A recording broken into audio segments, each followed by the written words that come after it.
Sir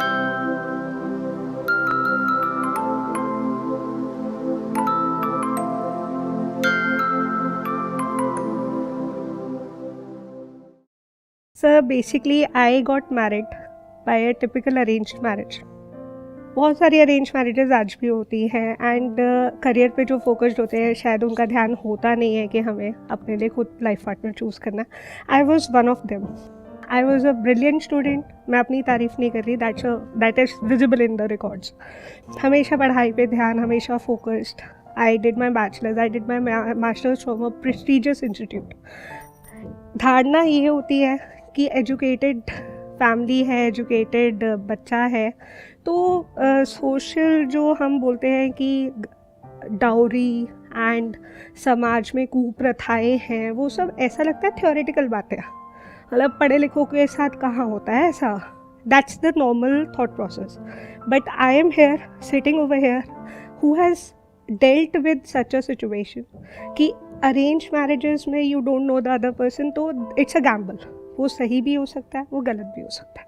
गलती हर इंसान से हो सकती है। आप जिसको सोचते हो जैसा होगा वो वैसा नहीं है। But then when you are in a toxic relationship, how do you handle the situation? क्योंकि sir honestly speaking, being a women, मैं ये बोलूँगी कि जब भी किसी की अरेंज मैरिज होकर लड़की जाती है, वो एक तरीके से सर्विलेंस में चली जाती है, क्योंकि उसकी कमियों पे फोकस किया जाता है, ना कि मतलब अगर आपने 10 में से 9 चीज़ें सही भी कर दी, एक जो गलती है दैट्स अ प्रॉब्लम। बस सब उसी के बारे में बात that's a crime, almost like it's a सिन।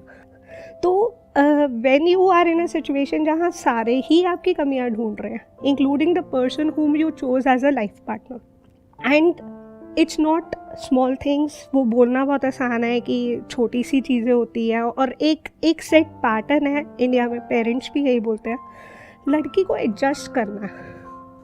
मतलब उनके घर का एक स्ट्रक्चर है, वहाँ पर एक जिग्जॉ पजल में एक पीस मिसिंग है, वहाँ जाके तुम्हें फिट इन होना है, whether you can fit yourself in that environment और नॉट।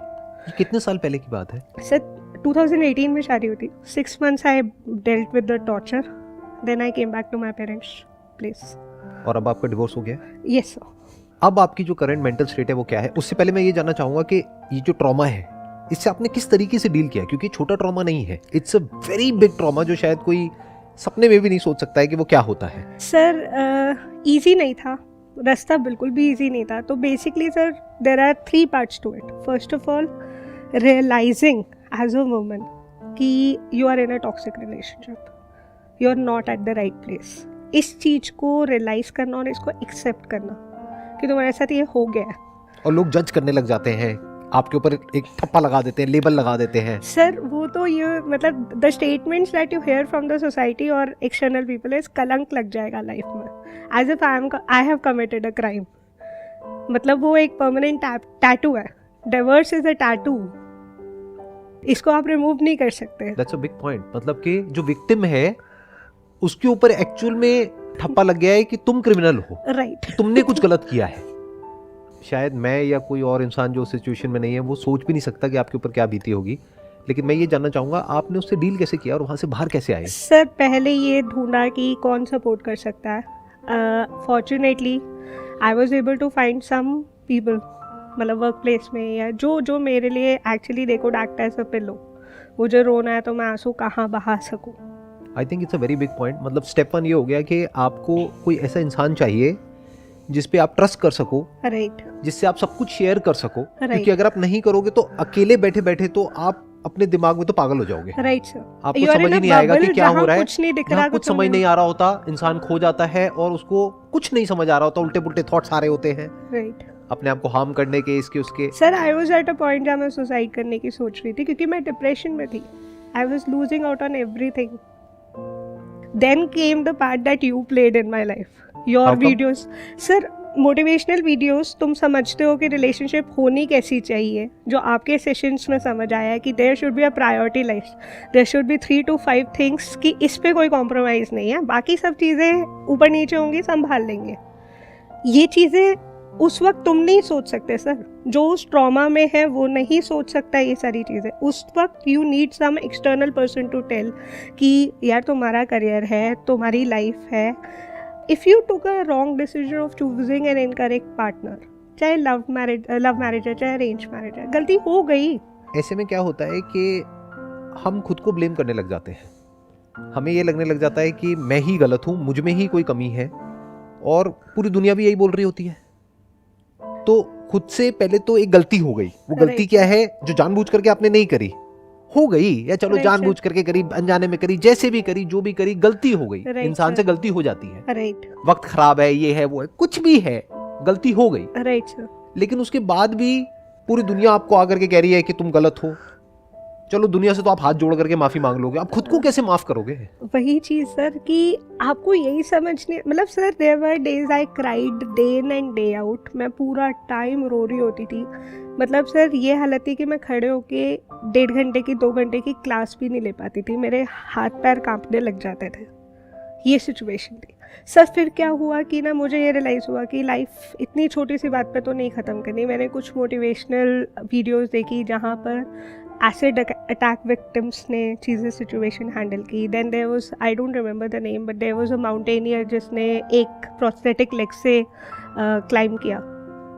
तो I used to listen to those drive करते हुए, मतलब when I am driving to my work place I used to listen to those motivational stuff. फिर आपकी कोई भी video मैंने छोड़ी नहीं। जब मेरे पास कोई सपोर्ट सिस्टम नहीं था, जब तक मुझे सपोर्ट सिस्टम भी नहीं मिला था, your videos were only the thing that supported me sir. I am not kidding sir. आपको नहीं पता सर आप कितने अनगिनत तिनकों का सहारा है। You really don't know.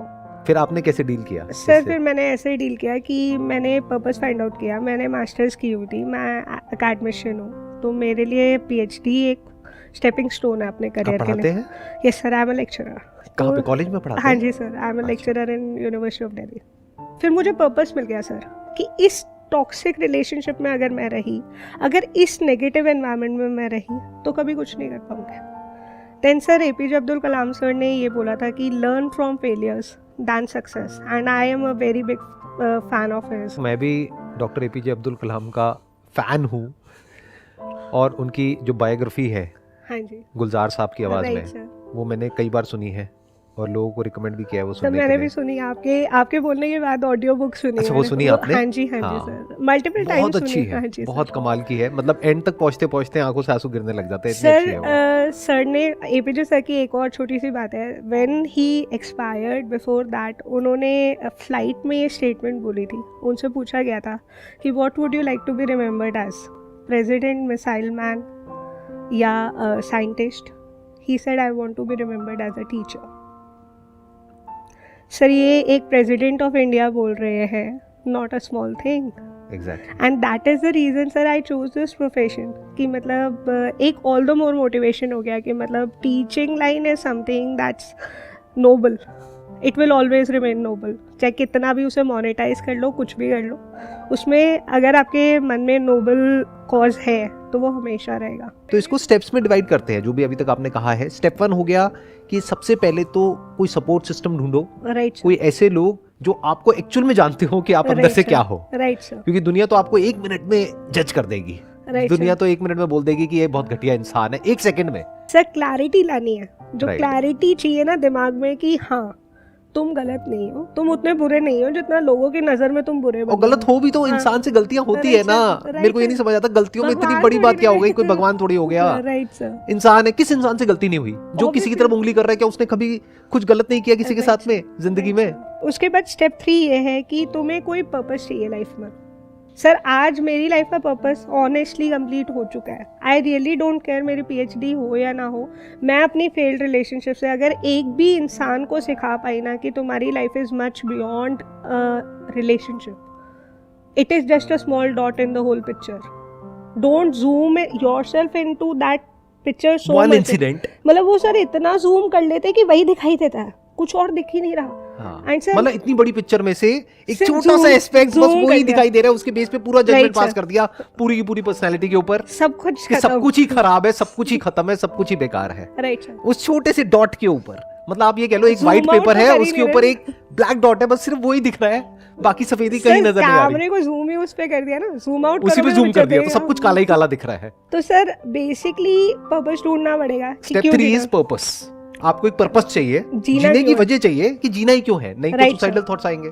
Suicidal thoughts थे सर। फिर मैंने सर एक चीज़ पता नहीं मुझे याद नहीं कहाँ सुनी थी या कहाँ पढ़ी थी, उसके बाद सर एक चीज़ कंफर्म हो गई थी कि अगर मैं कोई डिसीजन लूँगी तो first of all I stand in front of the mirror. मैं अपनी आंखों में आंखें डाल के अपने आप से कन्वर्सेशन करती थी, क्या मैं गलत हूँ। अगर मुझे आंसर मिलता था कि मैं यहाँ गलत हूँ तो I use to take time and analyse, यार हाँ ठीक है गलती हो गई, I need to correct it, I did the corrective measures. लेकिन अगर मुझे ये रियलाइज़ हुआ कि नहीं यहाँ पर मैं गलत नहीं हूँ और मुझे बहुत ज़्यादा दबाया जा रहा है और ये रबड़ का थ्रेशोल्ड आ गया है, यहाँ पर ये चीज़ें एक्सेप्टेबल नहीं है, हर चीज़ में तू नहीं दब सकती है सर, ये आंसर मुझे सिर्फ शीशे के सामने अपनी आंखों में आंखें डाल के मिलता था। उसके बाद सर ये है कि जब आपके पास पर्पस होगा ना, आप सारी चीज़ें हैंडल कर जाओगे। तो स्टेप 3 है कि हमारे पास में कोई जीने की वजह होनी चाहिए, राइट सर, तभी हम जिंदा रह सकते हैं। और वो वजह हर एक के अलग अलग हो सकती है, किसी के लिए कुछ, आपके लिए कुछ, मेरे लिए कुछ। यस, जैसे आपने कहा आपकी लाइफ का पर्पस है कि अगर आपकी कहानी से किसी को इंस्पिरेशन मिलती है, Right, किसी sir. को हिम्मत मिलती है, यस, किसी की लाइफ बेटर होती है। हो सकता है कोई अभी हिम्मत हार रहा हो इस पॉइंट पे, लाखों बहुत लोग सारे हैं जो लोग हार हैं रहे सर, हैं, बहुत सारे लोग किसी हैं। को रिलेशनशिप के इश्यूज आ रहे हो, किसी को आ चुके हो, किसी का डिवोर्स हो चुका है और उसके ऊपर वही बीत रही है जो अभी आपके ऊपर बीती है। तो हो सकता है ये वीडियो को देख करके यस सर, उसके अंदर से आए कि जब ये कर सकती है तो मैं क्यों नहीं कर सकती। Right sir. And sir divorce is not the end of your life, please. मतलब we need to take it as a normal divorce और एनी फेलियर और any mistake, any relationship failure, कुछ भी है वो एंड ऑफ लाइफ नहीं है। That's the last thing और the first thing that I have learned from you sir. तो जो भी आपने शेयर किया, आई एम श्योर इसकी वजह से बहुत लोगों का बहुत बेनिफिट होने वाला है। Thank you so much for coming and Thank sharing you your so story. Wish you all the best from the bottom of my heart. Thank you so मैं मच पूरे सर। दिल से आपके लिए प्रे करता हूँ, दुआ मांगता हूँ कि आप लाइफ में आगे खुश रहो, जो भी करना चाहते हो वो करो। Thank you so much.